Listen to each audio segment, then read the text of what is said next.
नमस्कार, सीएनबीसी आवाज Motilal Oswal live studio में आप सभी का स्वागत है। आप देख रहे हैं ट्रेडर्स हॉटलाइन। मैं हूं आपके साथ श्रेया ठाकुर और आज मेरे साथ मेरे मेहमान जुड़े हुए हैं आशीष बहेती जी, जो अगले आधे घंटे आपके सवालों के जवाब देंगे। देखिए, बाजार की बात करें तो हफ्ते का पहला कारोबारी दिन और बाजार में गिरावट हावी।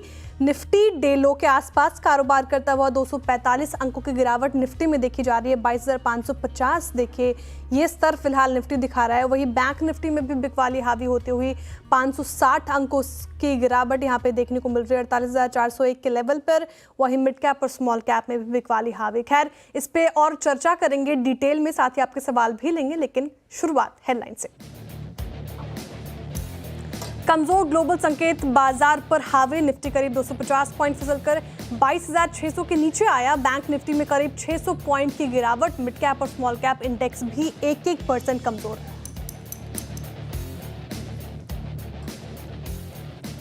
आईटी सेक्टर में सबसे तगड़ी बिकवाली, करीब 2.5% गिरा सेक्टर इंडेक्स। वही एलटीटीएस 5% गिरकर बना वायदा का टॉप लूजर। साथ ही एम्फेसिस, परसिस्टेंट और विप्रो में भी 3 से 4% की गिरावट। वहीं कैपिटल गुड्स और रियल्टी में भी दबाव, लेकिन फार्मा और चुनिंदा ऑटो में हल्की खरीदारी।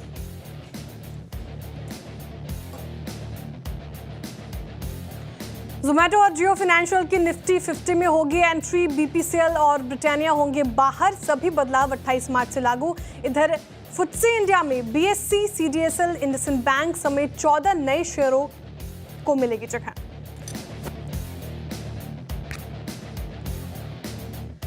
फेडरल बैंक का 3 साल में ग्रोथ का रोडमैप बाजार को आया पसंद। कमजोर बाजार में भी शेयर करीब 2% ऊपर। वहीं इधर सीडीएमओ सेगमेंट में एंट्री से ग्रैन्यूल्स में भी जोश देखा जा रहा है, शेयर करीब 1.5% ऊपर। केकेआर के 54% हिस्सा खरीदने से हेल्थ केयर ग्लोबल करीब 4% ऊपर। करीब 3,500 करोड़ रुपए में हुई डील। 504 करोड़ प्रति शेयर के भाव पर ओपन ऑफर लाने की भी तैयारी।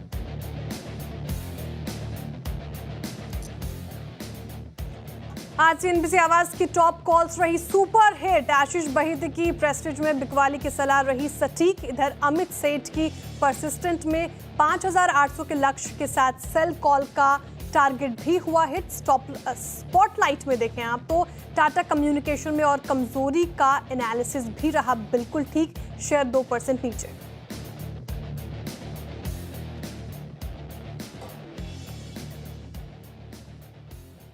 तो वेलकम, ट्रेडर्स हॉटलाइन आप देख रहे हैं और हफ्ते का पहला कारोबारी दिन बाजार में बिकवाली हावी होती हुई दिख रही है। निफ्टी एट डे लोज। बैंक निफ्टी में देखिए गिरावट हावी होती हुई, और जो कि मैं बात भी कर रही थी स्मॉल कैप और मिड कैप में भी बिकवाली हावी।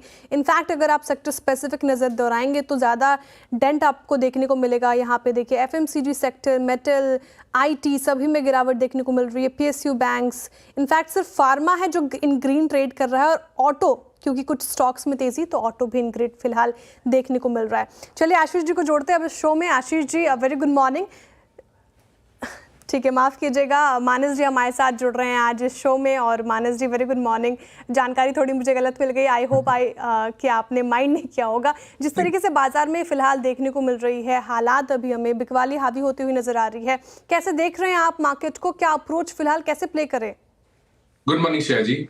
तो देखिए, ये सही है कि आज एक कंसोलिडेशन के बाद एक बहुत ही इंपॉर्टेंट सपोर्ट जो कि 22,700 22,800 की रेंज में था, निफ्टी ने फाइनली उसको ब्रीच किया और उसके बाद सुबह से लेकर अभी तक उसके नीचे ही ट्रेड कर रहा है। एक अटेम्प्ट हुआ बीच में, लेकिन वो 700 के ऊपर, 22,700 के ऊपर नहीं निकल पाया।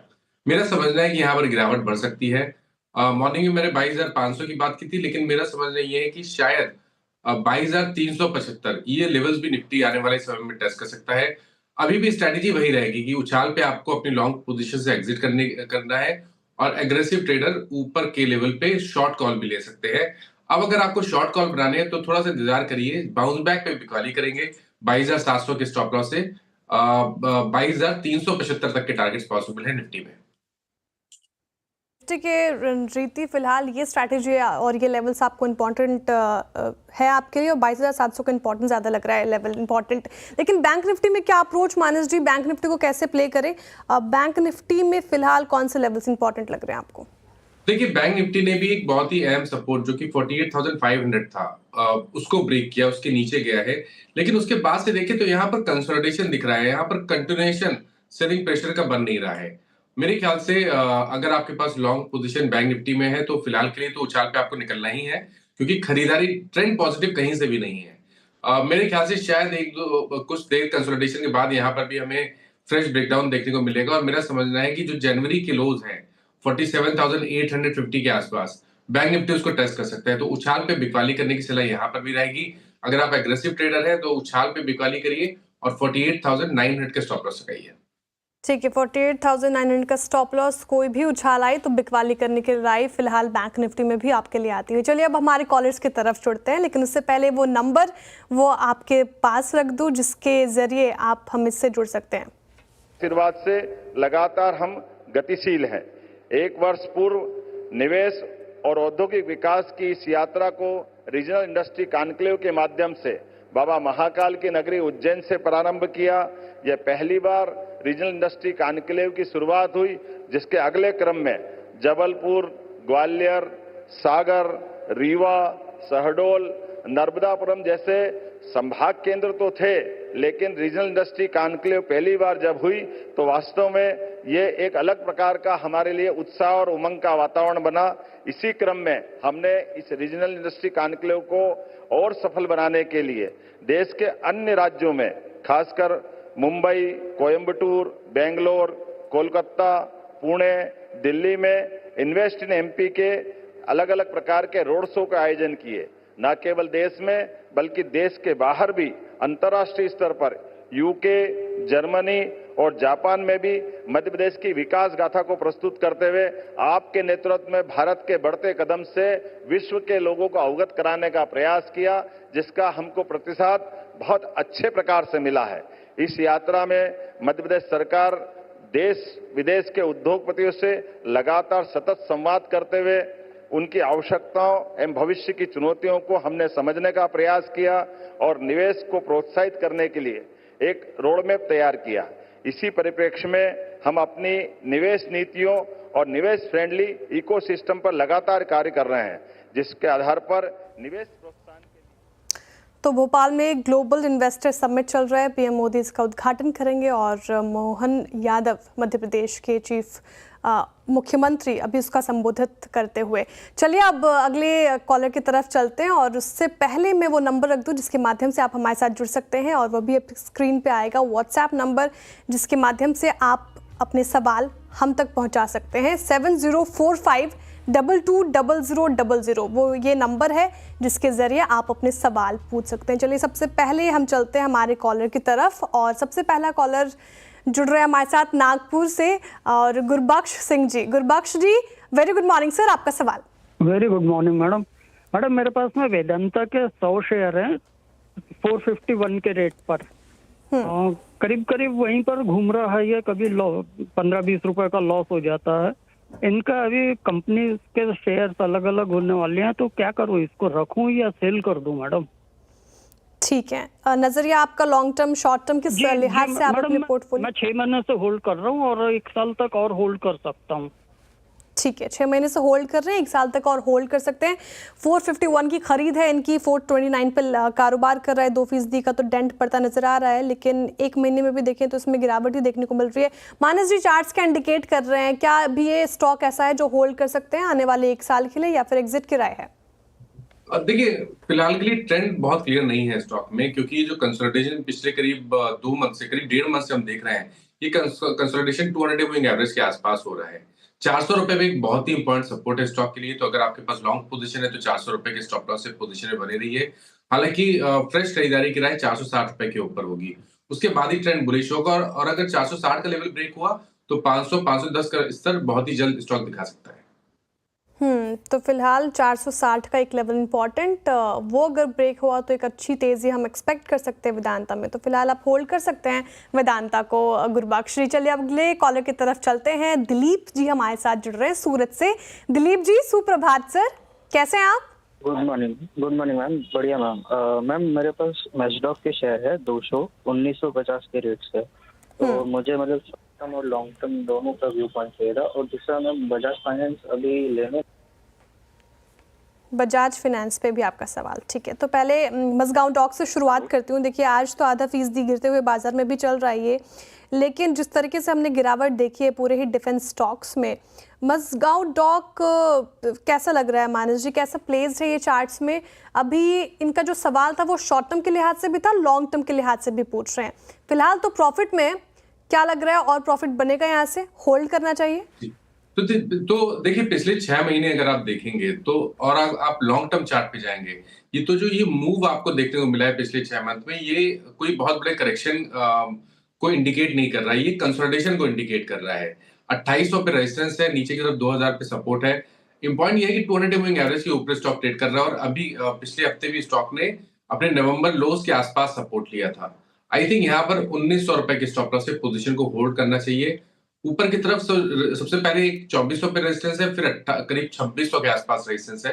तो अगर ये रेजिस्टेंस ब्रीच हो जाते हैं तब तो आपको एक बड़ी रैली देखने को मिल सकती है, जिसपे शायद आपको 3200 रुपए तक के भाव भी देखने को मिल सकते हैं। आई थिंक रिस्क रिवॉर्ड के हिसाब से बने रहने की सलाह रहेगी, 1900 का स्टॉप लॉस लगाना जरूरी है। ठीक है, रिस्क रिवॉर्ड रेशियो के हिसाब से तो बने रहने की सलाह है, शॉर्ट टर्म के लिहाज से भी आप इसमें बने रहे, लॉन्ग टर्म के लिहाज से भी मज़गांव डॉक होल्ड है फिलहाल। दूसरा सवाल इनका बजाज फिनेंस पे था, और जो सवाल था शायद ये पूछ रहे थे कि ये ले सकते हैं कि नहीं। दिलीप जी आप यही पूछ रहे थे, बजाज फिनेंस लेना चाहिए या नहीं? शायद उनसे कनेक्शन टूट गया है। बजाज फिनेंस मानस जी, स्टॉक ने अच्छा प्रदर्शन दिखाया है, 1 महीने में 12% से ज्यादा का रिटर्न इसने दिया है। बजाज फिनेंस अभी ले सकते हैं?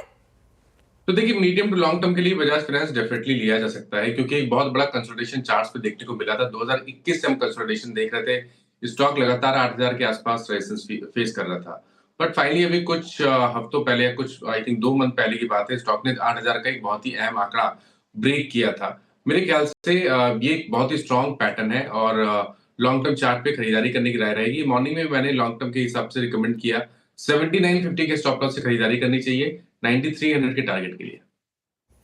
9300 के टारगेट फिलहाल दिख रहे हैं, लेकिन ये स्टॉप लॉस ज़रूर आप मेंटेन करें।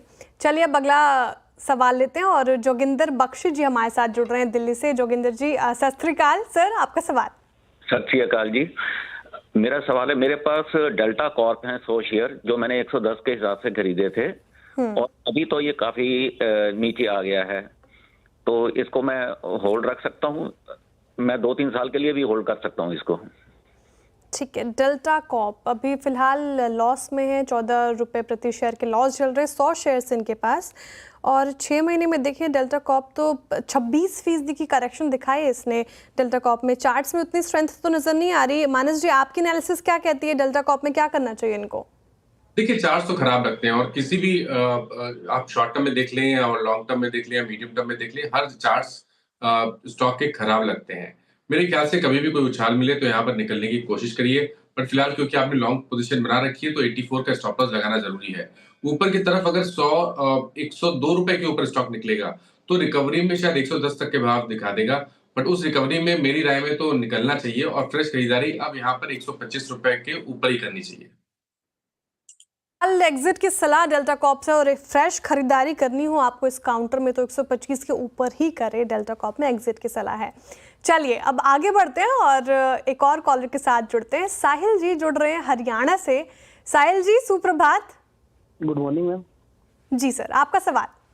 मैडम मेरे पास बंधन बैंक है 200 के एवरेज से 5700 शेयर है मैडम मेरे पास, तो मैम क्या करना चाहिए इसमें? अभी 6000 शेयर्स कहे ना आपने, कितने शेयर्स हैं आपके पास? 5700। ठीक है, 6000 के आसपास आपके पास शेयर्स हैं, और एवरेजिंग आपने 205 पर कर रखी है। बंधन बैंक ये स्टॉक फिलहाल देखिए आज गिरते बाजार में तो तेज लग रहा है मानस जी। इनफैक्ट अगर आप देखें तो 6 महीने में इसने काफ़ी ज़्यादा करेक्शन दिखाई है, 30% की करेक्शन। क्या लग रहा है बंधन बैंक में क्या रणनीति ये अपनाएं? जी देखिए मेरे ख्याल से 2018 से कभी भी वीकली चार्ट पे स्टॉक स्ट्रांग नहीं बना है, और अभी भी स्टॉक में लगातार वीकनेस देखने को मिल रही है। यहाँ पर आई थिंक कभी भी कोई उछाल मिले तो निकलने की कोशिश करनी है, और फ्रेश खरीदारी 175 के ऊपर ही करनी है। ठीक है, बंधन बैंक में ये राय आपके लिए आती हुई फिलहाल मानस जी की तरफ से। अब चलते हैं अगले कॉलर की तरफ। फराज हुसैन जी जुड़ रहे हैं हमारे साथ दिल्ली से एक बार फिर से। फराज जी गुड मॉर्निंग, आपका सवाल सर। मैम मेरे पास BEL है 1000 शेयर 317 रुपीज पे। और मेरा लॉन्ग टर्म का व्यू है मैम, मैं लॉन्ग टर्म इन्वेस्टर ही हूँ। ठीक है, लॉन्ग टर्म के लिहाज से भी मिनिमम 5 साल। ठीक है, 5 साल के लिहाज से पूछ रहे हैं आप। BEL कैसा लग रहा है मानस जी, ये बताइए। जिस तरीके से डिफेंस स्टॉक्स में हमने करेक्शन देखी है हायर लेवल से, ये स्टॉक क्या अब उस भाव तक जा सकता है? उसके बाद से बाउंस बैक भी आया था इस पर्टिकुलर काउंटर में, लेकिन फिलहाल तो लॉस में लग रहे हैं फराज जी। 5 साल के लिहाज से क्या प्रॉफिट में आएंगे ये? देखिए, पिछले 4 साल में जिस तरह की रैली देखने को मिली थी, उस हिसाब से करेक्शन तो बहुत ज्यादा देखने को मिला नहीं है, क्योंकि 2020 में 20 रुपए के आसपास से रैली शुरू हुई थी और 2024 में 340 रुपए के भाव हाईस बने। उसके बाद हमें कंसोलिडेशन दिखता है। लॉन्ग टर्म चार्ट पे देखेंगे तो ये कंसोलिडेशन की तरह ही आप इसको देख सकते हैं। प्रॉब्लम केवल इतनी है कि 200 डे मूविंग एवरेज के नीचे ट्रेड कर रहा है, और पिछले करीब अगर आप देखें तो 10-12 सेशन इसने 200 डे मूविंग एवरेज के नीचे निकाल दिए हैं। अब लॉन्ग टर्म के हिसाब से अगर हम 5 साल की बात करना मुश्किल है, लेकिन अगर 1 साल की बात करें तो देखिए, स्टॉक के लिए एक बहुत ही अहम सपोर्ट, एक प्राइस सपोर्ट 220 रुपए पे है। तो जब तक 220 रुपए के ऊपर ट्रेड करता रहे, आप अपनी लॉन्ग पोजीशन में बने रह सकते हैं। लेकिन ये ध्यान रखिएगा कि स्ट्रेंथ केवल 275 रुपए के ऊपर ही देखने को मिलेगी। जब स्टॉक 275 के ऊपर निकलेगा, तभी आपको यहाँ पर नया मूव देखने को मिलेगा। हालांकि अगर वो लेवल ब्रेक होंगे तो 360 रुपए तक के भाव आपको बहुत ही जल्द स्टॉक दिखा सकता है। ठीक है, तो 220 का एक लेवल इंपॉर्टेंट BEL में, ये रणनीति आप अपना के चलें। और इसी के साथ एक और कॉलर के साथ जुड़ते हैं, और सोनू करनानी जी हमारे साथ जुड़ रहे हैं औरंगाबाद से। सोनू जी, गुड मॉर्निंग, आपका सवाल sir. Good morning ma'am. Good morning sir. मेरे पास 1500 स्टॉक्स है जियो फाइनेंशियल्स के, और मेरा एवरेज बाइंग जो है वो अराउंड 259 रुपीज है मैम।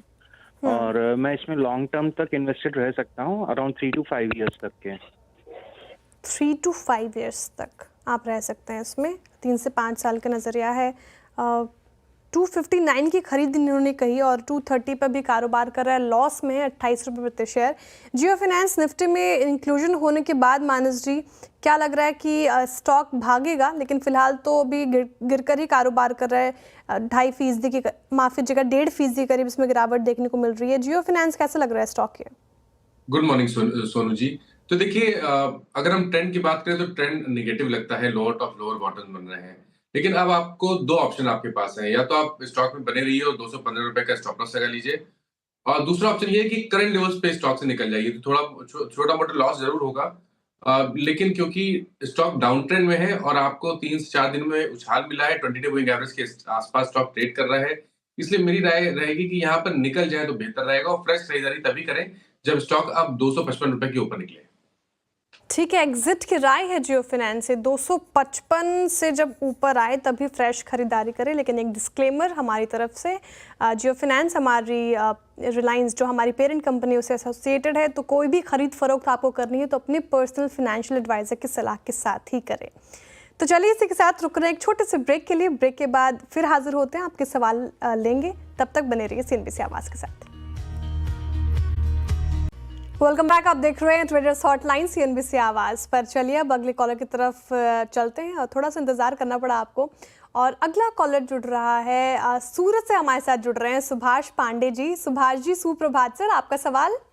सुप्रभात CNBC के सभी पैनलिस्ट को मेरा राम सलाम। मैम, मेरे पास ना वरुण बेवरेज मैंने लिया था पिछले साल लगभग नवंबर दिसंबर में, ठीक है ना। तो मेरे पास लगभग 850 शेयर थे 493 के भाव में। तो क्योंकि प्लेज किया हुआ है तो मैं एग्जिट तो नहीं कर सकता, लेकिन फिर भी आप फ्यूचर प्रोस्पेक्टिव से बताइए। क्यों एग्जिट नहीं कर सकते? दोबारा बोलिए सर, आपकी आवाज़ कटी थी। जी, वो प्लेज किया हुआ है मैम, प्लेज किया हुआ है। 850 शेयर थे, तो वो बिकते बिकते अभी 550 पे आया है। ठीक। तो अभी आगे क्या हो सकता है उसमें मैम, प्लीज बताइए। बिल्कुल बिल्कुल। 498 की देखिए खरीदे, 472 फिलहाल लॉस में है, 25 रुपये प्रति शेयर के लॉस में वरुण बेवरेजेस।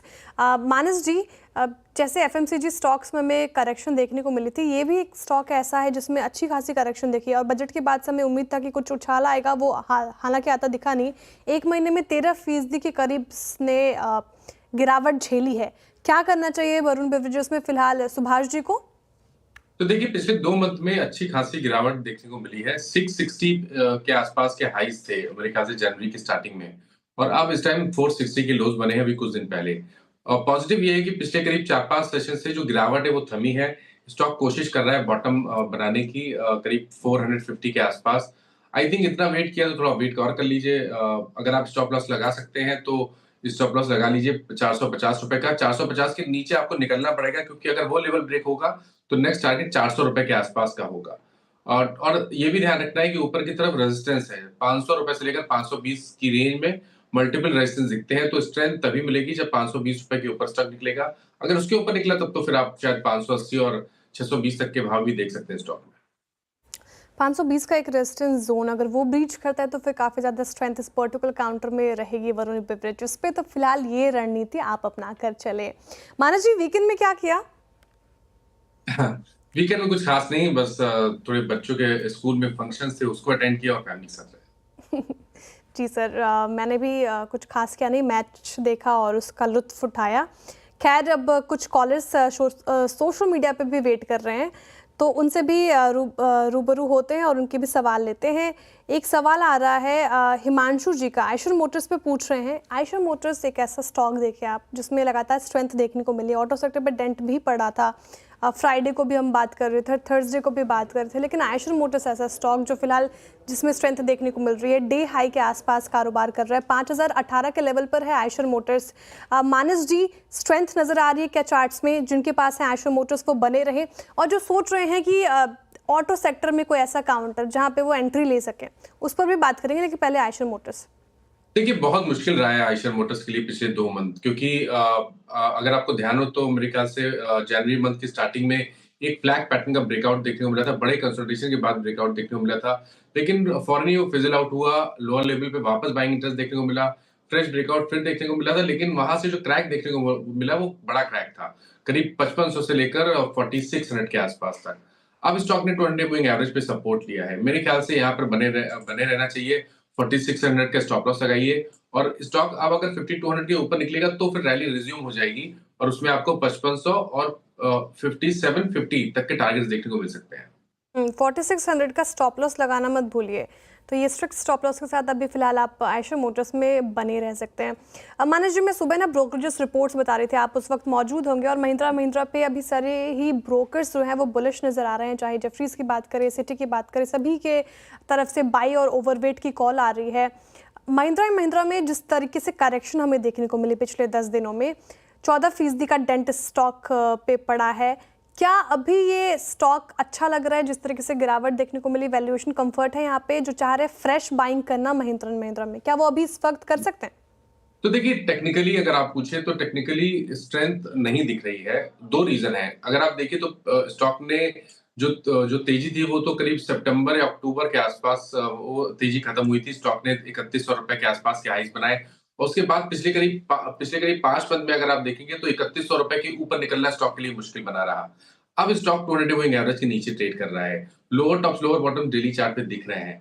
मेरे ख्याल से अभी सही समय नहीं है, शायद यहाँ पर गिरावट बढ़ सकती है, लेकिन लोअर लेवल पे अगर 2400 रुपए या 2300 रुपए के आसपास सपोर्ट ले, वहां पर कुछ बाइंग इंटरेस्ट देखने को मिले, कुछ रिवर्सल कैंडल्स देखने को मिले, तब स्टॉक में खरीदारी करनी चाहिए। बट अभी के लिए वेट करें, और या तो ब्रेकआउट पे अगर 2900 रुपए के ऊपर निकले, 2900 के ऊपर निकले, तब आप एग्रेसिव होकर भी खरीदारी कर सकते हैं। बट अभी के लिए वेट करना बेहतर रहेगा। फिलहाल तो वेट करें। देखिए, 2900 का इंपॉर्टेंट लेवल वहां पे आए तो खरीदारी करें, और नीचे का जो लेवल बताया मानस जी ने वो 2300 का है। यहाँ पे अगर रिवर्सल थोड़ा देखने को मिलता है पैटर्न, तो यहाँ पे बाई कर सकते हैं। कुछ इंपॉर्टेंट लेवल्स महिंद्रा पे। चलिए, बहुत सारे सवाल तो आ रहे थे मानस जी, लेकिन समय इतना ही है, इतनी इजाज़त ही समय दे रहा है।